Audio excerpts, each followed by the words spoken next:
S'il y a des yaks heureux en Mongolie, j'ai également rencontré des yaks qui m'ont paru très tristes.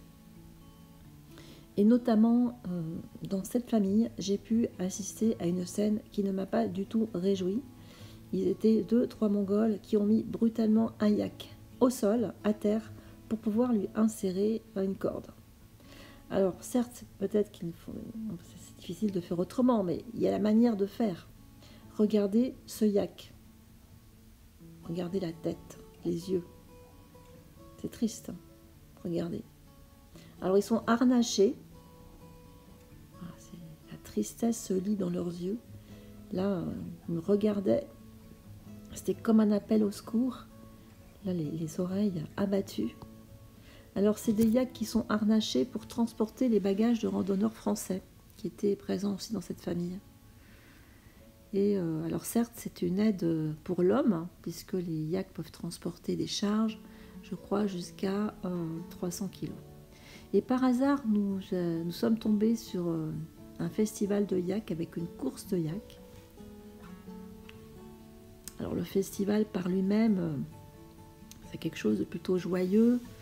On voit les Mongols dans leurs beaux costumes traditionnels, colorés, souriants. Et pour eux, c'est un moment de rencontre, de partage. Il y a des stands, on peut manger sur le pouce, on peut jouer. Donc c'est un moment familial.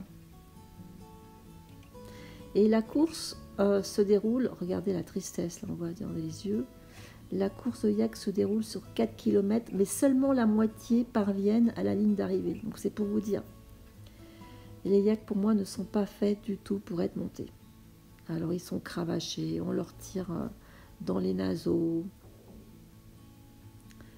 Alors, on voit la fierté des Mongols, parce que ils arrivent à franchir la ligne d'arrivée, ils arrivent à monter dessus, ce sont des cavaliers. Alors, je crois que c'est celui-là qui a mis à terre son cavalier, et là, j'ai applaudi. Parce qu'il a eu raison, ce yak. On ne va pas les traiter aussi brutalement. Donc je pense qu'il y a des traditions comme ça qui méritent d'être vues. Pour moi, il faudrait supprimer la course yak et faire uniquement des concours de beauté ou valoriser les produits. Vous voyez la langue qui est tirée là, c'est quand même dur. Et il y en a un qui saignait également beaucoup. Donc c'est vraiment, c'était très compliqué pour moi d'assister à tout ça. Ça m'a vraiment fait mal au cœur.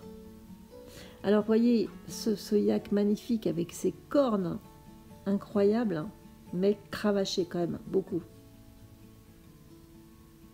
Mais là, on voit, il n'est pas heureux. Vous voyez, dans les yeux, c'est pas possible.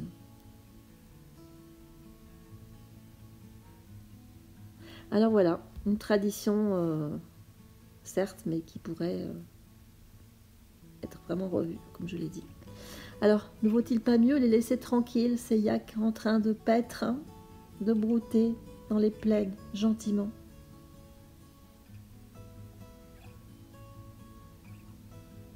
Alors, on pourrait peut-être faire une prière, puisque en Mongolie, régulièrement, on rencontre, on croise sur les pistes des tas de pierres. Et ces tas de pierres, c'est un peu comme un lieu de prière. On demande la protection, on ramasse 3 cailloux, on fait le tour 3 fois en lançant un caillou. Donc on demande la protection pour soi, la protection pour sa famille et la protection pour la nature. Et moi je rajouterais, on peut demander la protection pour que les yaks soient bien traités. Parce que ce sont des animaux vraiment fantastiques.